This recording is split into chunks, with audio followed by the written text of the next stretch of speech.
Buenas tardes, les saluda Karin Amezquita y en nombre de la Cámara Alemana les damos la bienvenida a nuestro webinar sobre procedimiento acelerado de refinanciación concursal, realizado junto con nuestro socio CMS Grau y con la participación de los señores Michelle Barkley y Víctor Farro como expositores. Michelle Barkley es socia de CMS Grau, cuenta con más de 20 años de experiencia en reestructuración de empresas, refinanciación de deudas, entre otros. Víctor Farro es consultor de CMS Grau y cuenta con 20 años de experiencia en gerencias legales de entidades públicas y privadas. Cabe mencionar que la moderación del evento estará a cargo de Daniela Camacho del estudio CMS Grau. Me refiero a las preguntas. Antes de dar el pase a nuestros expositores, les brindamos unas recomendaciones para que puedan tomar en cuenta. Por un tema de seguridad, les agradecemos identificarse con su nombre y apellido y no con un alias.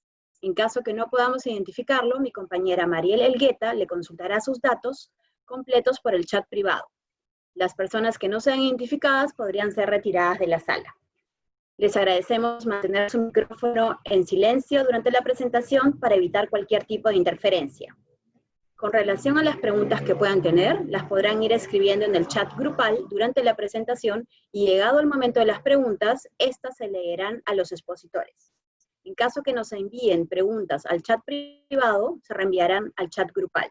Al realizar las preguntas, sería bueno si pueden identificarse con nombre y apellido. En caso que queden preguntas sin responder por falta de tiempo, las vamos a recopilar y enviar a los expositores y posteriormente las vamos a compartir con ustedes vía email. Sin mayores detalles, le damos la palabra a nuestros expositores. Gracias. Muchas gracias, Karen. Muchas gracias, Karin. Bueno, muchas gracias también a la Cámara por organizar este webinar con nosotros. Vamos a hablar del PARC, de este nuevo procedimiento, y también de las otras herramientas para la refinanciación de deudas. Y justamente sobre ese tema, Michelle, si puedes tú compartirnos este toolbox de herramientas que tenemos a nuestra disposición. Sí, claro. Buenas tardes a todos y muchas gracias a la Cámara por la invitación. Vamos a comenzar con una noticia del día, y creo que es de interés general, y es que el Grupo LATAM se ha acogido en Estados Unidos a un proceso regulado de reestructuración, que es el Chapter 11. Así nos hemos despertado hoy con esta noticia, y son 29 las empresas que se han sometido a este proceso, que es un proceso de reestructuración empresarial. Con ese sometimiento ya las empresas van a tener la protección patrimonial y van a haber suspendido sus pagos a los acreedores. Lo interesante es que dentro de estas 29 empresas está incluida la filial peruana, que es un tema interesante para esta reunión, y vamos a explicar qué va a pasar con la entidad peruana también en un momento.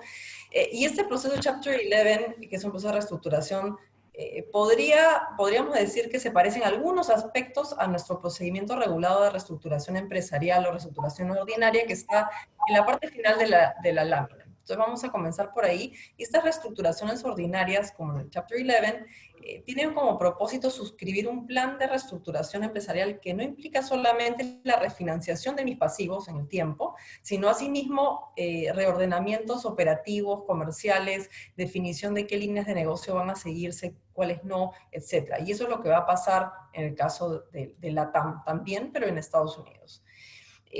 Lo interesante respecto de la filial peruana en el procedimiento de LATAM es que la filial peruana no solamente se ha sometido a un proceso de reestructuración en Estados Unidos, sino que aquí localmente se ha sometido a un procedimiento también regulado que se llama el procedimiento preventivo, que también está abajo en la alternativa regulada. Y el procedimiento preventivo tiene como propósito la suscripción de un plan distinto al de reestructuración ordinaria, que es un plan para una crisis en teoría más leve, y que básicamente implica una refinanciación de las deudas que tiene la compañía frente a sus acreedores.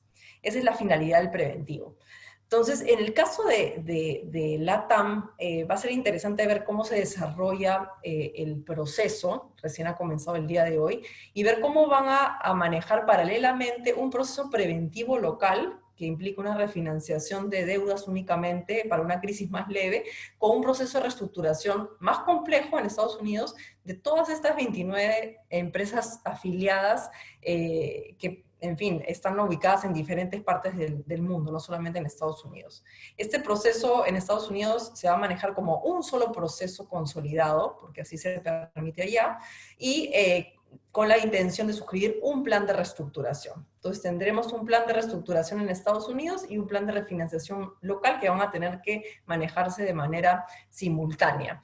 Entonces, esa es una noticia que justamente calza con lo que queríamos explicarles el día de hoy respecto a qué alternativas reguladas existen en Perú. Y esas dos alternativas, la de reestructuración ordinaria y la del procedimiento preventivo, son las que actualmente están vigentes en la norma, en la en nuestra ley general del sistema concursal. Luego vamos a entrar a lo que nos trae el día de hoy, que es el nuevo PARC, pero antes les voy a explicar estas otras alternativas que existen.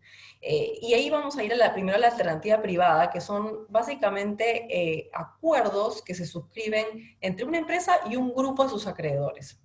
Y antes de empezar el proceso se establece mediante un acuerdo una moratoria en el pago o un standstill para evitar que los acreedores se dirijan contra el patrimonio de la empresa y con la finalidad de negociar y suscribir un plan de pagos de manera privada, con reglas privadas y sin participación de una autoridad, ¿no?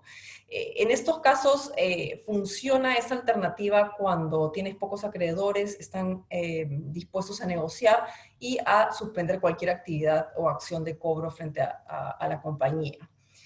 Esta alternativa privada suele ser la antesala también de las alternativas reguladas. Muchas veces las empresas comienzan a negociar con sus acreedores y ven que no van a poder llegar a un consenso, porque requiere el 100% de la aprobación, en este caso, de los acreedores, y lo utilizan para negociar previamente y llegar a un acuerdo con una mayoría de acreedores y luego entrar a un proceso regulado dentro del concurso. Y esto acaba siendo la segunda alternativa, que es la alternativa semi-regulada o el pre-package plan, ¿no? Comienzo con una alternativa privada, negocio con mis acreedores, no logro un acuerdo del 100%, pero tengo un acuerdo de mayoría y con eso entro a un proceso concursal ya con un pre-plan aprobado. Entonces, esa es la alternativa semi-regulada. No hay una normativa en nuestra ley general del sistema concursal respecto de eso, pero en la práctica se puede utilizar. Se puede llevar a cabo una negociación fuera y luego entrar a un preventivo, a un PARC o a una reestructuración ordinaria. Luego, bueno, vamos a tratar ahora, esas son las alternativas que existen en Perú, y vamos a tratar ahora de este nuevo procedimiento acelerado de refinanciación concursal, que fue, se emitió la norma hace un par de semanas más o menos, y estamos a la espera del reglamento. Así mismo se metió una directiva, ya Víctor les va a comentar sobre eso. Y este es un procedimiento que tiene por finalidad ayudar a las empresas grandes, medianas, pequeñas, que han sido afectadas por esta crisis de la pandemia del COVID-19, a que puedan tener un mecanismo regulado de pago diferido a los acreedores que tuvieran en esta etapa, ¿no? Han entrado a una crisis de iliquidez no tan grave debido al COVID-19 y por ello se someten a este proceso concursal en el cual van a tener como finalidad la suscripción de un plan de refinanciación de pagos y una vez suscrito ese plan y aprobado por los acreedores, saldrían del PARC y del procedimiento. Y vamos a explicar más a detalle cómo funciona.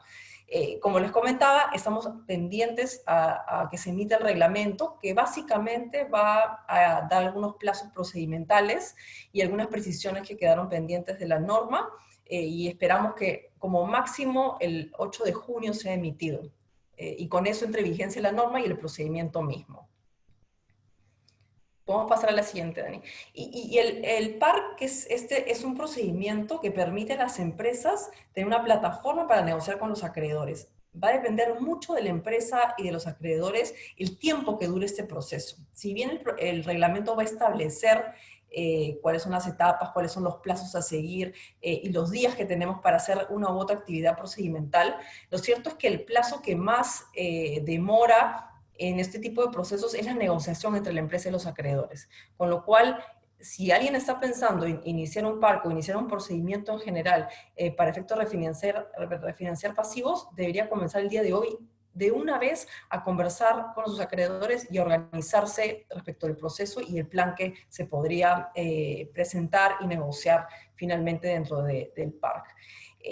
Lo que nos ha dado esta normativa es un caballo de carrera y nosotros como empresa somos el jinete. Y depende de nosotros qué tan rápido lleguemos a la meta, que es el acuerdo, el suscribir el acuerdo de refinanciación con mis acreedores. Les voy a dejar con Víctor para que les explique algunas características del procedimiento que creemos que son importantes. Víctor. Claro que sí, Michelle. Buenas tardes con todos. Gracias a todos los que se conectaron y también gracias a la Cámara por la invitación. Efectivamente, como tú bien adelantabas, estamos en el PARC con un procedimiento que sí es concursal, pero es excepcional, de emergencia y transitorio, al que se van a poder acoger por única vez tanto empresas como asociaciones que se han visto impactadas por el paro forzoso e intempestivo de las actividades empresariales en varios sectores de la economía nacional como producto de tener que acatar las medidas de emergencia sanitaria y también el aislamiento social que se dictaron para evitar la propagación del COVID-19, lo que les ha generado una grave crisis de liquidez para atender sus obligaciones, afectando de igual modo a sus acreedores, a sus proveedores, a sus trabajadores y a sus clientes. Entonces, podríamos decir que el objetivo es someter a la aprobación de sus acreedores un plan de refinanciación empresarial o PRE, que son las siglas que se utilizan en la norma para referirse a este plan, con el que se busca reprogramar las obligaciones impagas y evitar así la insolvencia. Por lo tanto, podríamos decir que esta norma que se acaba de emitir, pero que todavía no está vigente, porque va a estar vigente cuando se apruebe, se publica el reglamento, que es lo que estamos esperando, es tanto la permanencia de la unidad productiva, evitar que los negocios cierren, ¿no? Anticipadamente cuando todavía tienen una viabilidad económica, y también la recuperación del crédito. Ahora, ¿quiénes se pueden acoger? Se pueden acoger las empresas de cualquier tamaño, tanto las microempresas como la pequeña empresa, la mediana y la gran empresa. Y también las asociaciones que están expresamente establecidas allí como sujetos que se pueden acoger. Obviamente aquellas que realicen actividad empresarial, ¿no? Pensamos en los casos de las universidades, pensamos en los casos de los colegios, los clubes, ¿no? Por ejemplo, y siempre y cuando estén domiciliados en el Perú. Ahora, ¿quiénes no se pueden acoger? No se pueden acoger ni personas naturales, ni sociedades conyugales o sucesiones indivisas, aunque realicen actividad empresarial. Y eso es un rasgo característico de este procedimiento acelerado, porque este tipo de sujetos que sí realicen actividad empresarial, por ejemplo, en el marco de la Ley General del Sistema Concursal, sí tienen acceso al procedimiento ordinario, ¿no? Pero no al PARC. Tampoco se pueden acoger las entidades que integren el aparato estatal, ni las AFPs, ni las personas que forman parte del sistema financiero o de seguros, ni los patrimonios autónomos o los fideicomisos. Y hay un periodo para el acogimiento que es hasta el 31 de diciembre de este año. No sabemos si ese periodo se va a ampliar, seguramente que eso dependerá de la respuesta del mercado, ¿no? Cuántas empresas y cuántas asociaciones finalmente se terminen acogiendo. Y los resultados que seguramente van a ser testeados cada cierto tiempo por el INDECOPI. Ahora, este procedimiento trae varias novedades. Yo quisiera concentrarme en 4 novedades que lo hacen distinto de los procedimientos concursales tradicionales que conocemos, y están referidas estas novedades a, en primer lugar, la manera como se van a tramitar. Segundo, la protección patrimonial del deudor, cómo aplica en este procedimiento. El reconocimiento de los créditos y finalmente la junta de acreedores. Entonces, explico brevemente acerca del procedimiento. Es un procedimiento netamente electrónico, lo cual es una total novedad en el marco de los procedimientos concursales. Los procedimientos tradicionales requieren, pues, ¿no?, de la presentación física de documentos, de apersonarse ante el INDECOPI para presentar esos documentos y también de juntas de acreedores presenciales. Esto ha cambiado totalmente. Ahora estamos hablando de un procedimiento en donde no va a haber un expediente físico, sino que va a ser un expediente virtual, y donde todas las gestiones, tanto el acogimiento, las solicitudes de reconocimientos de créditos y las eventuales impugnaciones que se tengan que presentar, se van a desarrollar vía electrónica. Y las juntas de acreedores se van a celebrar ya no de manera presencial, sino de manera virtual, como voy a explicar más adelante. Entonces, esa es la primera característica novedosa que tiene este procedimiento, ¿no? El hecho de que se tramite de manera electrónica. Lo segundo es la protección del patrimonio del deudor. Como varios de nosotros sabemos, esto es una característica típica de los procedimientos concursales, ¿no? Que el patrimonio del deudor quede preservado. Es lo que en inglés se conoce como el automatic stay, ¿no?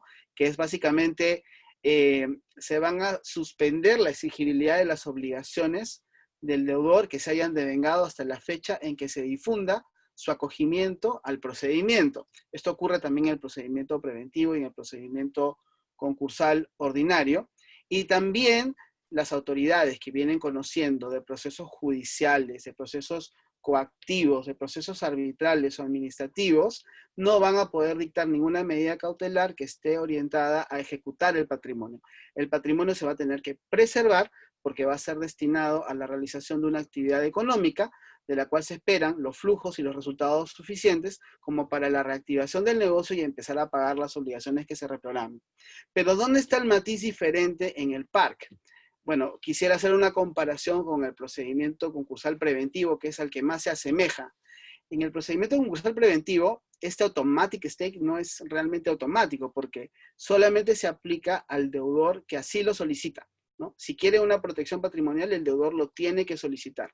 Pero corre un riesgo, porque si en algún momento la Junta de Acreedores no aprueba el acuerdo global de refinanciamiento que éste le presente, entonces puede quedar comprendido en un procedimiento concursal ordinario, declarado por el INDECOPI. Pero en el caso del PARC, esta protección patrimonial no va a estar condicionada. O sea, en ningún caso la desaprobación del PRE, del Plan de Refinanciamiento Empresarial, va a generar como consecuencia que el deudor quede comprendido en un procedimiento concursal ordinario. En eso se diferencia, ¿no?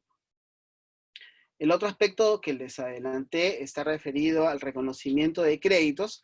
La norma tiene como novedad que se establece un tratamiento especial para acreedores laborales y para acreedores que derivan de una relación de consumo. Cuando me refiero a acreedores que derivan de la relación de consumo, me refiero a aquellos acreedores que utilizan los bienes o los servicios que son proporcionados por el deudor, pero para un uso o disfrute personal, ¿no? No para un uso, una actividad empresarial. Entonces, para estos, la norma ha establecido que no van a estar obligados a solicitar reconocimientos de créditos, es decir, se reduce el costo de participación de estos acreedores en el procedimiento, porque no van a tener que tramitar estos procedimientos, ni pagar tasas, ni presentar pruebas, se les exonera de todo eso, pero sí van a estar comprendidos en el cronograma de pagos del plan de refinanciación empresarial al que Michelle seguramente se va a referir más adelante. Inclusive, el INDECOPI está poniendo a disposición de aquellos acreedores que provengan de una relación de consumo su área de servicio de atención al ciudadano para empadronar a estos acreedores. Entonces, estos patrones luego van a ser enviados a la Secretaría Técnica de la comisión competente que esté conociendo el PARC y a partir de esos patrones se van a incluir a estos acreedores en el PRE. Y en lo que se refiere a los acreedores laborales, va a depender de la declaración jurada que realice el deudor, ¿no? El deudor va a decir, ese es el número de trabajadores o de acreedores laborales que yo tengo y esta es la manera como le voy a pagar. Entonces, es un procedimiento en donde va a prevalecer la buena fe, la declaración jurada y la presunción de veracidad, ¿no? Ahora, igual puede suceder que se susciten discrepancias, ¿no? Es decir, algún acreedor considere que lo que se le está consignando en el cronograma de pagos, el PRE, no es todo el crédito que se le adeuda, que hay un monto adicional. Pues en esos casos, lo que va a hacer este acreedor es, va a poder reclamar ese monto adicional haciendo uso de las vías procedimentales que correspondan. O sea, se podrá ir al Poder Judicial o a la vía arbitral o al procedimiento administrativo según corresponda. Y si en esos procesos o procedimientos obtiene un resultado favorable, entonces ese monto adicional que se le reconozca ya no va a tener que sujetarse al PRE, sino que se lo va a poder reclamar directamente al deudor, ¿no? Esto se hace para descongestionar el procedimiento, porque como sabemos, en realidad es tramitar volúmenes importantes de solicitudes de reconocimiento de créditos lo que generalmente ocasiona que los procedimientos se retrasen, que se demoren y que pierdan agilidad. Y esto normalmente sucede con las acreencias laborales y con las acreencias de acreedores que provienen de relaciones de consumo, que normalmente son acreedores de menor cuantía, ¿no? Por ejemplo, con Michelle hemos podido ver el caso de Doberran Perú, que es una empresa minera grande que tiene una planilla de más de 3.000 trabajadores. Entonces, imagínense, en algún momento, la solicitud de reconocimiento de crédito de cada acreedor da lugar a que se arme un expediente administrativo en el que se puede presentar oposiciones, en el que se pueden presentar impugnaciones. Y la Junta de Acreedores no se instala hasta que no hay una resolución respecto a esa solicitud de reconocimiento de créditos. Imagínense 3.000 solicitudes de reconocimiento de créditos en expedientes físicos, tramitándose de manera simultánea, todos los retrasos que generaron en su momento para que la Junta pudiera llegar a la etapa de la instalación, ¿no? Igual, en el caso de acreedores que provienen de una relación de consumo, en el año 2018, por ejemplo, se declaró la situación de concurso de una aerolínea de LC Perú, en donde la aerolínea, evidentemente porque dejó de operar, dejó de hacer vuelos, los pasajeros que compraron un ticket para viajar y que al final no van a poder viajar, se convirtieron en acreedores y cada uno de ellos tenía derecho a participar con derecho de uso de voz y de voto en las juntas de acreedores. Entonces, imagínense también toda la logística que había que tener y que desarrollar para poderles permitir tan solo la presencia de estos acreedores en un local, en un recinto que pudiera reunir a tal número de acreedores y también reconocerles su derecho a que si en algún momento levantaban la mano y querían intervenir, hacer una observación o hacer una pregunta, el presidente de la Junta les tenía que ceder el micrófono y permitirles esa participación. Entonces, todo ese costo de participación de este tipo de acreedores se está reduciendo y de esa manera se está agilizando el procedimiento. Otro asunto importante es que en estos procedimientos no va a haber registro de créditos contingentes, ¿no? Si es que ya no estamos hablando de una cuota adicional o de un monto adicional de crédito en el que yo estoy discrepando, sino estamos hablando de que todo el crédito está en discusión. O sea, la existencia, el origen, la titularidad, el deudor no la quiere aceptar, no la quiere reconocer. Entonces se está tramitando un proceso judicial, arbitral o procedimiento administrativo en donde la existencia misma del crédito se tiene que definir. En los esquemas tradicionales, el acreedor que estaba disputando porque se le reconozca ese crédito en la vía procedimental correspondiente, igual tenía que iniciar un trámite ante el Indecopi para que se le registre ese crédito como contingente. Actualmente ese registro de contingencias ya no va a existir para el PARC, ¿no? Pero sí en el plan de refinanciamiento empresarial va a tener que destinarse una provisión para estos créditos contingentes. Y finalmente, para referirles el cuarto aspecto novedoso, el de las juntas de acreedores, que como ya lo anticipé al inicio ya no van a ser presenciales, sino que van a ser virtuales, van a ser grabadas electrónicamente para dejar constancia de su realización, y se prevé la intervención remota de un notario público que va a verificar que se cumplan los quórums para la instalación de la junta, las mayorías que se requieren para la aprobación del PRE y la validez en general de todos los acuerdos, ¿no? Este notario va a reemplazar de alguna manera el rol que desempeñaba el representante del Indecopi que acudía a las juntas de acreedores presenciales, ¿no? Él va a ser el encargado de conducir la reunión, de acuerdo con lo que nos ha precisado una directiva que se acaba de publicar recientemente, el 22 de mayo. Ahora, en estas juntas de acreedores solamente van a poder participar los que se conocen como acreedores oportunos.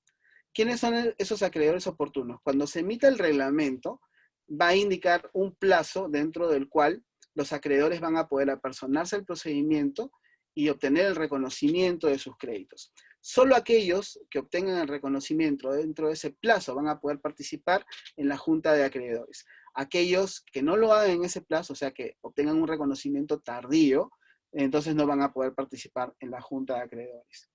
Y el único punto de agenda va a ser la aprobación del PRE. Entonces se está simplificando bastante la agenda del PRE porque no se van a tratar asuntos de otra naturaleza, simplemente la aprobación o desaprobación de este instrumento, y entendemos que si se aprueba o se desaprueba, el procedimiento concluye y la junta de acreedores se desactiva. Y que si en caso se aprueba el PRE, no contemplan la norma que más adelante se puedan introducir modificaciones. Otro aspecto relevante es que, como lo había anticipado, en estas juntas de acreedores no votan ni los acreedores laborales, ni los que provienen de una relación de consumo, ni los tardíos, ni los acreedores vinculados al deudor. ¿Y cuáles son esos acreedores vinculados al deudor? Son aquellos que tienen con el deudor una relación de propiedad directa o indirecta, por ejemplo, el accionista o el participacionista, dependiendo de qué tipo de sociedad comercial es. Tampoco van a intervenir los que tienen control o gestión dentro del deudor, ¿no? Los directores, los gerentes, etcétera, que también tengan alguna creencia reconocida. Entonces se está dejando en manos de quienes no tienen una proximidad relevante e intereses con el deudor la decisión sobre la aprobación o desaprobación del PRE. De acuerdo con la directiva que acaba de emitir Indecopi, para la adopción del acuerdo, las votaciones se van a realizar en línea, garantizándose que cada acreedor pueda manifestar el sentido de su voto y que se registre dicha votación. Y el notario público levantará el acta correspondiente y se le enviará al Indecopi. Ahora, otro aspecto relevante es que esta junta de acreedores no va a reemplazar a los órganos societarios de mayor jerarquía dentro de las compañías o de las asociaciones, ¿no? No va a reemplazar ni a la Junta General de Accionistas ni a la Asamblea General de Asociados, ¿no? Estos van a seguir en sus funciones y tampoco va a haber desapoderamientos ni cambio de administración, ¿no? La empresa o la asociación va a seguir siendo controlada por su órgano ejecutivo. Y la Junta podrá prorrogar la aprobación del PRE hasta un máximo de 10 días hábiles, nada más. Es el único plazo que se permite para prórrogas. Muchos aspectos procedimentales están siendo dejados al reglamento, como por ejemplo los requisitos para el acogimiento. Aún no sabemos qué parámetros financieros o patrimoniales se van a utilizar para que un deudor pueda ingresar a este procedimiento. Lo mismo los plazos de presentación, los plazos en los que se van a emitir las resoluciones de reconocimiento de créditos, que en este procedimiento se llaman constancia de crédito reconocido, que lo emite la Secretaría Técnica de la Comisión. Está la definición en la norma, pero todavía no hay un desarrollo. Y también el reglamento nos va a tener que decir qué herramientas tecnológicas se van a utilizar en el marco del procedimiento. Y hasta aquí las principales características, digamos, novedosas que podemos destacar del PARC. Gracias, Víctor. Muy interesante. Y como bien dijo Michelle al inicio, lo importante de este proceso es cómo la empresa maneja y puede incluso aprovechar desde ahora en armar la negociación con sus acreedores, y un aspecto fundamental del PARC es justamente el plan de refinanciación empresarial. Michelle, ¿tú nos puedes comentar un poco las características de este plan? Sí, gracias, Dani. Efectivamente, el proceso tiene por finalidad aprobar el plan de refinanciación empresarial o el PRE. Entonces, el proceso concluye con la aprobación del PRE, pero también concluye con la desaprobación del PRE. Y si se desaprueba el PRE, los acreedores tendrán el derecho de dirigirse de acuerdo a sus contratos a la vía que corresponda para reclamar el crédito, o incluso iniciar un procedimiento regulado de acuerdo a la Ley General del Sistema Concursal, el preventivo o el ordinario. El preventivo no, el ordinario nomás, porque el preventivo solamente puede acogerse el deudor. Podrían iniciar un procedimiento ordinario. Pero ¿cómo funciona el armado de este plan de refinanciación empresarial? Es muy importante iniciar el proceso del plan mucho antes de la junta de acreedores en la que se tiene que aprobar este plan. Y ahí con Víctor tenemos bastante experiencia. Uno no puede llegar a la junta con el plan para discutirlo con los acreedores, evidentemente. Tiene que haber prejuntas y mucho tiempo de negociación y discusión con los acreedores. Y antes de eso, incluso, se debe estructurar el plan. Y para estructurar un plan, como preguntaba Dani, primero tengo que tener claro cuál es la totalidad de mis acreencias. Luego tener la totalidad de mis acreencias bien definidas, establecer qué naturaleza tiene cada creencia para efectos de clasificar esos acreedores. Hay clasificaciones típicas y muy comunes que se utilizan en los planes de reestructuración y de refinanciación. Tenemos la categoría de los acreedores laborales, que en este caso tendría que dividirse entre acreedores laborales y trabajadores. Tenemos la categoría de créditos tributarios, de créditos financieros, de los acreedores comunes y comerciales, en este caso de los acreedores que tienen relaciones de consumo, y vamos estableciendo las diversas categorías y agrupando a los acreedores con razonabilidad económica y con una estructura que evidentemente no sea discriminatoria respecto de uno respecto de otro. Y eso es todo un proceso que tiene que llevar a cabo la empresa, y luego establecer el tratamiento que le va a dar a cada una de estas clases de acreedores. Usualmente, uno puede establecer tratamientos de acuerdo al tipo de crédito, se le da preferencia usualmente a los laborales, y en este caso particular en el PARC se establece expresamente la necesidad de que el 40% del flujo que se destine al año para el pago de las acreencias en general debe ir dirigida exclusivamente a pagar a los acreedores laborales que sean trabajadores. Entonces ya la norma establece una obligatoriedad en ese sentido. Asimismo, en el caso de los acreedores que tienen créditos derivados de relaciones de consumo que explicaba Víctor antes, también se les debe destinar el 10% del flujo de caja anual que se va a utilizar para pagar al general de los acreedores. Esos son aspectos fundamentales que tienen que estar considerados en el plan, si no el plan se declara nulo. Asimismo, debo contemplar, como mencionaba Víctor, cuáles son mis créditos contingentes, los que se derivan de controversias con un acreedor, y debo contemplarles un cronograma y un tratamiento.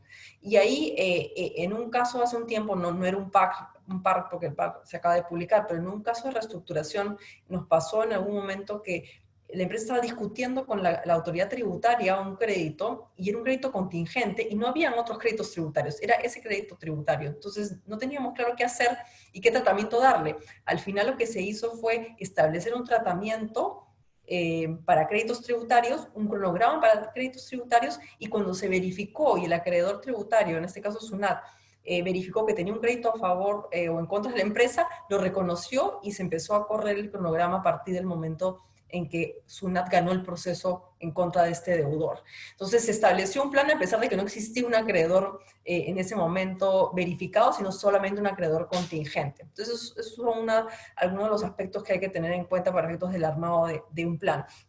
Asimismo, se tiene que establecer la tasa de interés. En este caso particular del PARC se establece si es que más del 30% de los acreedores solicitan a un supervisor que vele por el cumplimiento del plan de refinanciación empresarial, lo pueden hacer solicitando a la empresa, pero a costo de dichos acreedores. Es un aspecto importante porque al terminar de aprobar el PRE, la empresa sale del INDECOPI. Entonces, tener un supervisor garantiza que el PRE se vaya a cumplir, porque si hay un incumplimiento del PRE se resuelve automáticamente, y ya cada uno tendría que ir por las vías correspondientes a reclamar su acreencia. Eso por un lado. Luego, ya Víctor ha hablado de la provisión de los créditos contingentes. Si es que hay un tema, no sé si Víctor lo comentó, me parece que no, si es que la empresa ha presentado información falsa, puede esto acarrear no solamente una sanción ante el INDECOPI, sino la nulidad del PRE y del procedimiento en general.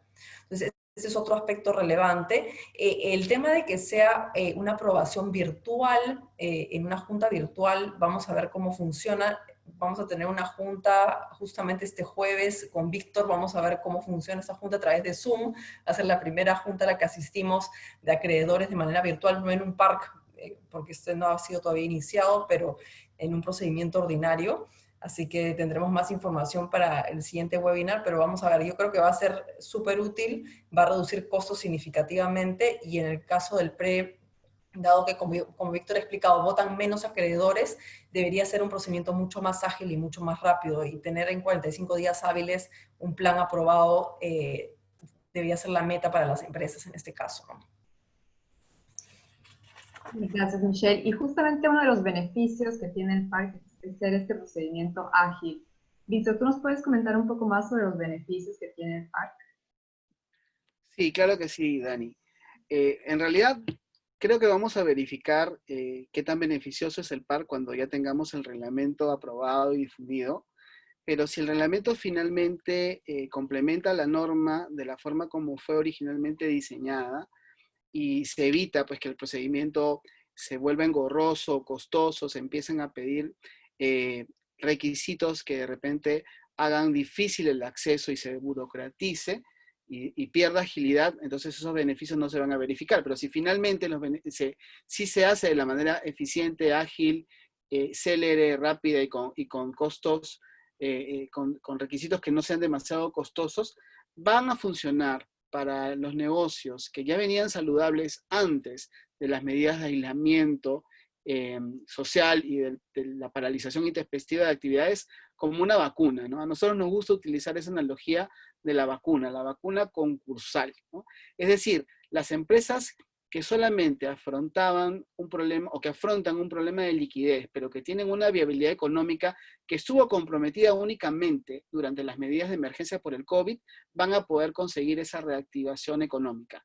Porque se trata de empresas que son buenos pagadores, que cuentan con activos en operación, que si se les echa a andar, ¿no? A través de una actividad económica que se reactiva, van a producir los bienes y los servicios para generar los flujos a futuro, para honrar las obligaciones que se reprogramen.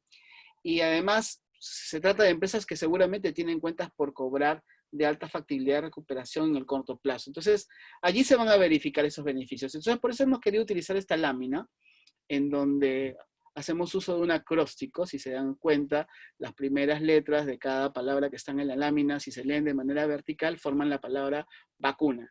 Y con eso queremos facilitar la recordación de los beneficios que puede proporcionar este parque. En primer lugar, el hecho de que su trámite sea virtual, creemos que es un gran beneficio porque reduce significativamente los costos de transacción, el costo de tramitación, el costo de acceso y de revisión de la información, inclusive para el INDECOPI los propios costos de almacenamiento de la información y el propio seguimiento por parte de los acreedores que estén interesados en documentarse, ¿no?, de la situación económica del deudor para tomar una decisión más informada.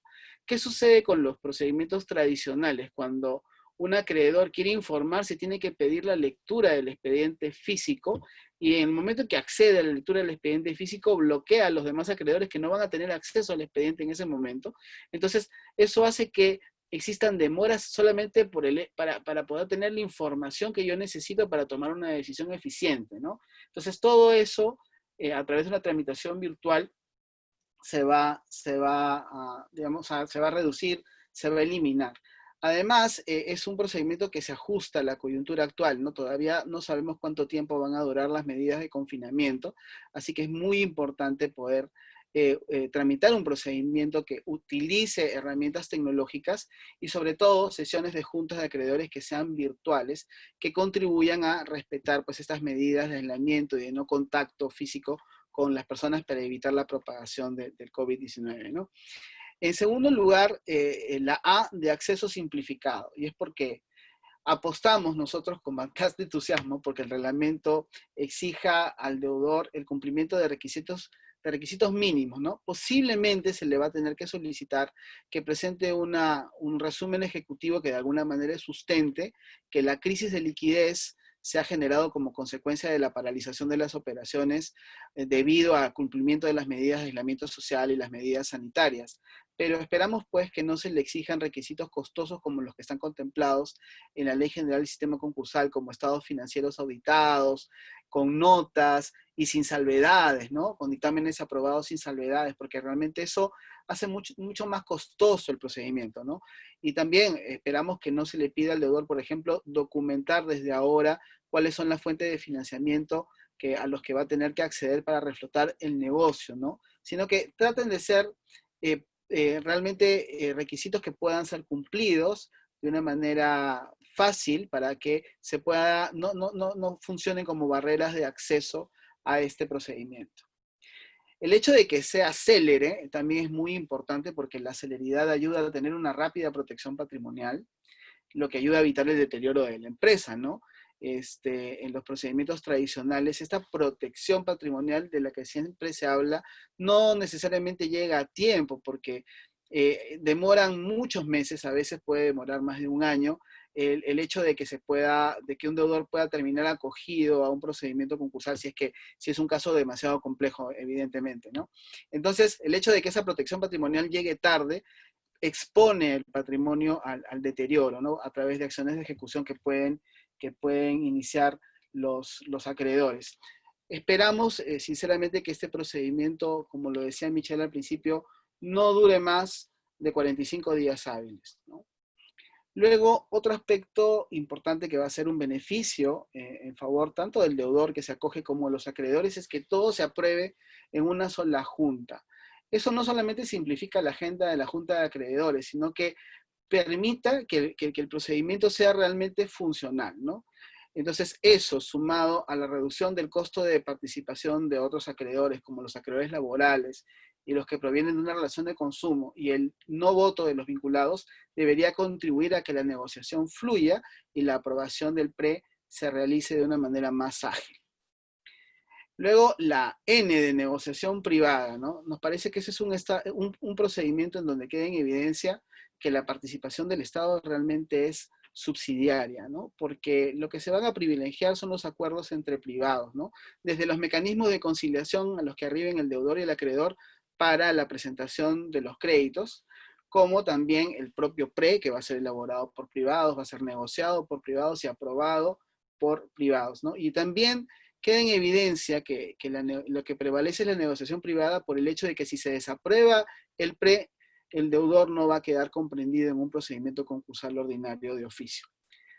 Y finalmente, también estamos apostando a que el reglamento establezca que la aprobación del instrumento se realice por mayoría simple, ¿no? Que no se exijan mayorías calificadas porque a veces ello genera que los acuerdos se entrampen y creemos que con la aprobación por mayoría simple debería ser suficiente para que el procedimiento sea realmente funcional. Muchas gracias, Víctor. Y justamente toda esta nueva modalidad del PARC seguramente va a tener un impacto en los procedimientos concursales que ya existen en el sistema concursal. No sé si Michelle quieres comentar brevemente algún impacto que pueda tener este nuevo procedimiento. Sí, gracias, Dani. Vamos, como dijo Víctor, por un lado a ver cómo se desarrolla en la práctica el PARC y cómo se manejan estas juntas virtuales, cómo se maneja este procedimiento en el cual no votan todos los acreedores.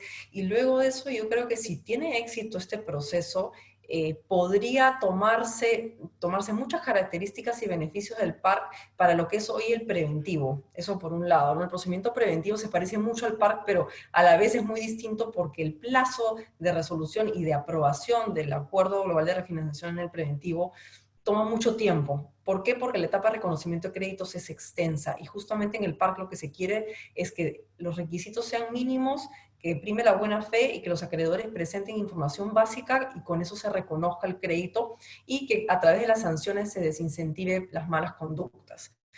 Creo que el tema digital va a ser fundamental y eso ya, bueno, se va a empezar a asimilar en los procesos actualmente. Como les comentaba, ya tenemos una junta virtual en un procedimiento ordinario con Víctor y creo que va a ser excelente. En tanto los comportamientos de las personas sean correctos y no se incurra en falsedades en la identidad o falsear facultades de representación, ese tipo de situaciones que van a generar sanciones no solamente administrativas, sino responsabilidades civiles y penales, creo que va a ser una buena prueba para los procedimientos ordinarios, ¿no? Y justo como mencionaste el tema de digitalización, no sé si Víctor quieres comentar un poco sobre cómo va a impactar justo ese tema, ¿no? Sí, gracias, Dani. En realidad es una novedad para los procedimientos concursales, pero lo cierto es que existe todo un marco jurídico ya implementado para que pueda existir en los procedimientos administrativos, procedimientos electrónicos. Y esto tiene como base la Política Nacional de Modernización de la Gestión Pública, la Política Nacional de Gobierno Electrónico y la Ley del Gobierno Digital, que todo esto data del año 2013. Precisamente en aplicación de esas políticas y de esa ley es que en el año 2016 se modificó la Ley del Procedimiento Administrativo General y se incluyó un artículo que establece que, sin perjuicio de los medios físicos tradicionales, el procedimiento administrativo podrá realizarse total o parcialmente a través de tecnologías o medios electrónicos, debiendo constar en un expediente que sí sea escrito, pero electrónico, y que contenga los documentos presentados por los administrados, por terceros y por otras entidades, así como aquellos documentos remitidos al administrado. Y al respecto, ha habido un estudio en una publicación realizada por el Banco Interamericano de Desarrollo en el año 2018, que se llama El fin del trámite eterno, ciudadanos, burocracia y gobierno digital, está en la lámina anterior, en donde se anticipaba cuáles eran los beneficios de la digitalización de los procedimientos, ¿no? Ahí vemos que se reduce en un 74% los trámites presenciales. Esto genera evidentemente menores costos, hay una reducción importante de costos, disminuye la posibilidad de que se susciten hechos de corrupción y se reducen los tiempos de duración en los procedimientos. Entonces, si esperamos que el PARC contribuya a la modernización del sistema concursal y logre convertirse en un sistema que sea realmente ágil, confiable y eficiente a partir de este uso de mecanismos de la digitalización, de las tecnologías, de la información para hacer los procedimientos más ágiles. Eso va a contribuir, Dani, en la siguiente lámina lo vamos a poder ver, a que mejore la posición del Perú en el ranking mundial de recuperación de créditos en procedimientos concursales. Este es un ranking que lo elabora la publicación Doing Business del Banco Mundial. Estamos viendo en la lámina del año 2019. Y ahí vemos que en el ranking de recuperación de créditos en procedimientos concursales, el Perú ocupa el puesto 90 a nivel mundial, ¿no? En donde la tasa de recuperación es de un poco más de 30 centavos de dólar por cada dólar involucrado en un procedimiento concursal en un tiempo de 3 años. En realidad es muy largo y es muy baja todavía la tasa de recuperación. Estamos evidentemente muy lejos de los países que están en primer lugar, como Finlandia, en donde se logra recuperar 88 centavos de cada dólar comprendido en el procedimiento concursal en un periodo de 9 meses. Imagínense lo rápido y eficiente que funciona allí, o en Estados Unidos.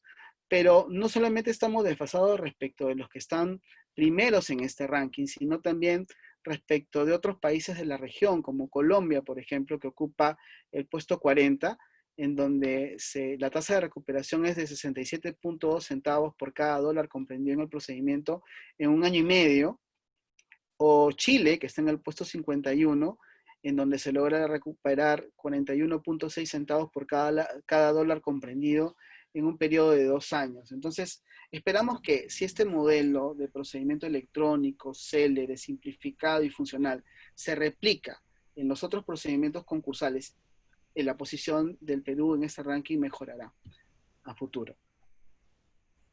Sí, aquí interesante, Víctor, lo que tú comentas, porque justamente, bueno, Estados Unidos es un país en el que muchas empresas se acogen a él justamente por la tasa de recuperación. Y ahora vemos, bueno, como les comentaba, LATAM, Avianca, y se han presentado al Chapter 11 en los últimos 2 meses, estaba revisando más de 1000 procesos solo empresariales. Así, y muchos de ellos van a tener impacto localmente, ¿no? Y por otro lado, en cuanto a Colombia y Chile, interesante también la tasa de recuperación, porque son países que tienen algo que nosotros no tenemos, que es la posibilidad de llevar a cabo acuerdos extrajudiciales o pre-packs, como lo estábamos comentando antes, que luego puedan ser homologados o aprobados o autorizados por el juez en un procedimiento regulado. Entonces, tienen un mecanismo distinto y esperemos que en la próxima modificación de la ley general del sistema concursal se pueda incorporar esa modalidad del acuerdo extrajudicial o del pre-pack que permita una negociación fuera y un procedimiento más ágil y de mayor recuperación. Muchas gracias, Michelle y Víctor. Bueno, ahora les invitamos a que pongan sus preguntas en el chat. Vamos a ir contestando algunas que ya están ahí y que además me han llegado también por privado. Hay una de Marcelo Nava que dice, buenos días. El PARC se resuelve automáticamente en caso de incumplimiento, según indica la norma. Y si no hay supervisor, nadie podrá comprobar la existencia o no de un incumplimiento. Podría ser que exista discusión sobre si el PARC ha sido o no incumplido. ¿Hasta qué grado el reglamento debería regular la veracidad o no de un incumplimiento? A ver, comienzo, Víctor, y si quieres tú complementas. Yo no creo que el reglamento vaya a regular ese aspecto. Lo que sucede en estos casos, y por experiencia del preventivo, es que al ser el acuerdo global de refinanciación, o en este caso el plan de refinanciación empresarial, un contrato multipartes, ese contrato tiene que regular cómo se van a solucionar las controversias que surjan. Evidentemente, esta disposición que dice que el plan se resuelve automáticamente, no va a ser tan automático. Pero el mismo documento, el mismo plan aprobado tiene que tener mecanismos de solución de controversias, ¿no? Sí, de acuerdo, como tú lo mencionas, Michelle, es un documento finalmente, un contrato, solamente que participan varias partes, y como en cualquier contrato se va a tener que establecer una cláusula de solución de controversias y tendrá que ser ante la autoridad que se defina para la solución de esas controversias, que se esclarezca si efectivamente se produjo o no el incumplimiento por parte del deudor que amerita que el par se resuelva, ¿no? Y que el pre se resuelva. Exacto. Otra pregunta es relacionado a los créditos derivados de préstamos de reactiva de este programa del gobierno, si es que se incluyen en el PARC o no. Bueno, es una pregunta interesante, Dani. Lo que estamos viendo es que en los modelos estandarizados que están utilizando los bancos para otorgar estos préstamos, se está incluyendo la causal de que el deudor se acoja a un procedimiento concursal, el que fuere, o sea, del tradicional o excepcional, como vendría a ser el PARC, como una causal de incumplimiento. Entonces, el deudor va a tener la obligación de notificar al banco que se está acogiendo a este procedimiento y el banco va a tener la prerrogativa de decidir si le resuelve el contrato y acelera las cuotas y cobra inmediatamente el préstamo antes de que el refinanciamiento de ese préstamo pueda ser materia de un PARC. Entonces yo creo que es un tema que se podría terminar resolviendo no necesariamente a través de un mecanismo legal, sino a través de un mecanismo contractual. Y por otro lado, existe una disposición legal expresa en la norma que regula los préstamos de Reactiva Perú, que señala que el Tesoro Público en ningún caso va a ser acreedor, ¿no es cierto? O no va a formar parte de una masa concursal, con lo cual ya de alguna manera la norma está anticipando de que si es que el deudor queda comprendido en un PARC, eso no significa que se va a refinanciar la deuda con el Tesoro Público, ¿no? Sino que esa va a ser siempre considerada una obligación corriente que se tiene que pagar a su vencimiento.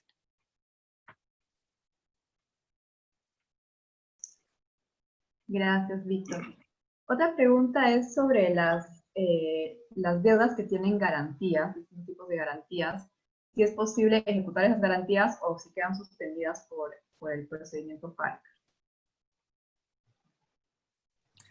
Bueno, aquí depende del tipo de garantía. Si es una garantía real, ¿no? Como una hipoteca o una garantía mobiliaria, entonces esa sí va a quedar suspendida, ¿no? No se va a poder ejecutar.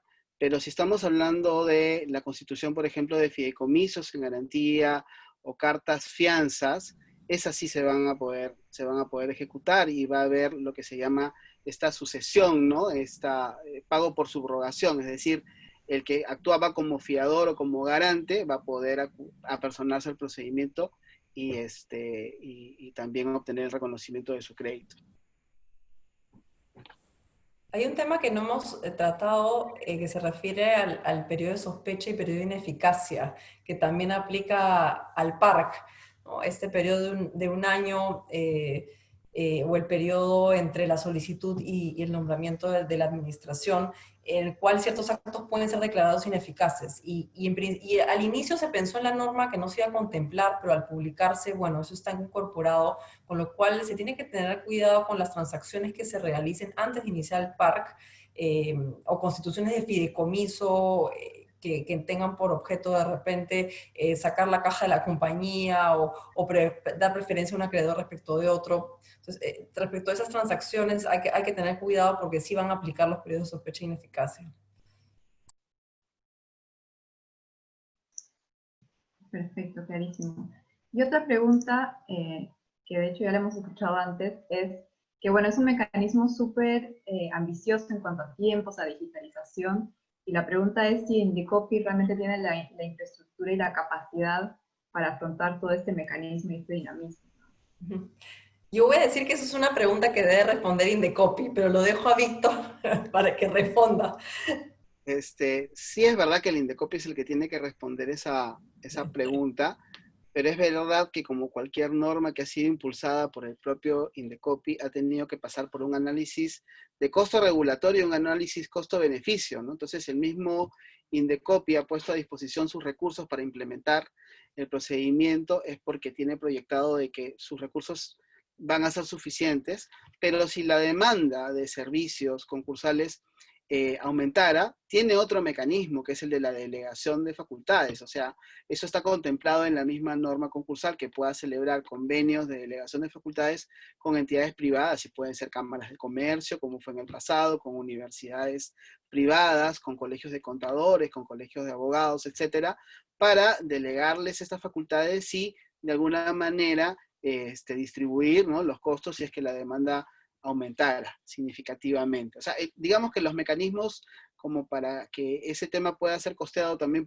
de alguna manera por privados a través de estos convenios de delegación están contemplados en la norma. Perfecto, muchas gracias. Y bueno, la última pregunta que tenemos es si hay alguna novedad del reglamento, si sabemos cuándo va a salir, o si Indecopi ya está trabajando en este reglamento, ¿no? Sí, Indecopi ya está trabajando y ya tenía listo el reglamento desde hace un tiempo. Tienen hasta el 8 de junio para publicarlo, así que puede salir en cualquier momento o puede salir el 8 de junio y en ese momento entrará en vigencia la norma, el reglamento y el procedimiento mismo.